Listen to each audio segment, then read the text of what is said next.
Good afternoon. Sisters and brothers of the Pastorate of St. John and St. Joseph, it's been a while since I've done an update video. And recently, this afternoon, I completed a conference call with Father John and the priest of Frederick and Washington counties. And after talking with each other, it certainly sounds like we're going to be at this for a while, perhaps a little longer than any of us would like. And it's important for us to remember that that decision will not be ours as a church or an archdiocese. That will be made by the governor and state officials and people who know a lot more about this than we do. And so as we continue to remain homebound, we want to find new and creative and challenging and inviting ways to reach out to you in these difficult days. So I want to talk about two initiatives that are coming up. You know, both of the churches are illuminated in blue each evening for all of our essential personnel. And beginning this weekend and next week, the bells at both churches will be ringing 5 times each day. This is an idea that we took from our sisters and brothers in the Archdiocese of Chicago, where every 3 hours the bells will ring for different people whose lives are being affected by COVID-19. And so in this age of electronic devices where we can be easily reminded, we're going to invite you to set reminders on your phones and your tablets and your computers, maybe all over the place, that at 9 a.m. when an alarm rings for you and our bells sound here at St. John's and at St. Joseph's, that we'll pray for all of those who are infected with the virus and all who are ill.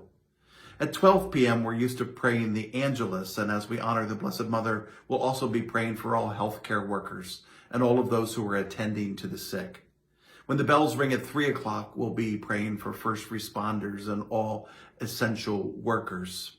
When the bells ring at 6 p.m., in addition to, again, honoring the Blessed Mother, we'll pray for people of every nation and every land and leaders all over, that we might live together in peace and work together through the difficulties of this pandemic. And at 9 p.m., we'll pray for all of those who have died each day. So in this age of digital technology, we hope that you'll use your phones and your tablets and your computers, and that you'll set alarms to pray with us throughout the day as we remember all of those affected by COVID-19. Another initiative that Father John and I would like to begin, and over time may start involving other members of our staff, is an ability to Zoom in with you in your homes with either neighbors or friends that you would select.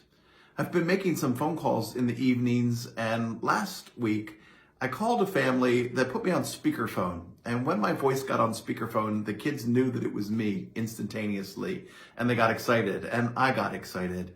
And I realized we need to do more of this, and we need to see each other, even if it's in a remote way.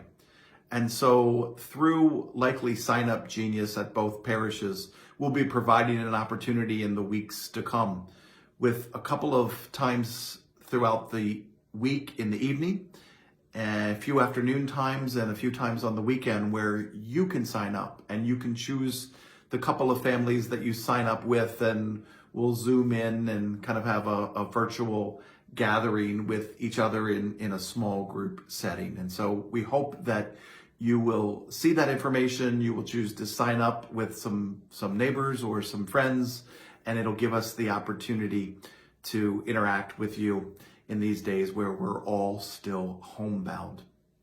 Finally, we're getting antsy. We're beginning to see protests. We're hearing a lot of conversation about individual rights and civil liberties, and I'll let everyone have those conversations on their own. I just want to remind all of us, from a faith perspective, of this important teaching in our church of the protection and the promotion of the common good. As our seminarian reminded me earlier today, we need only look at the 3 prescriptions given to us by our founding fathers: life, liberty, and the pursuit of happiness. And the important order that no doubt was selected in picking those: the preservation of life first, even before liberties and the pursuit of happiness. And so as we're getting a little antsy, let's remember the importance of the common good, and let's learn a little bit from history. If we go back and read a bit about the horrible Spanish pandemic, many of the worst deaths, and the higher amount of deaths came in the second and the third wave. And a story that I heard this morning was of 3 different states whose governors were feeling pressure, even in the 1800s, for getting tired of wearing masks and getting tired of the economy being shut down and needing to get out of their homes, all the things that we find ourselves saying. And sadly, in a couple of those states that opened up too early, they found the death rates higher than the first wave. And we don't want to see that happen.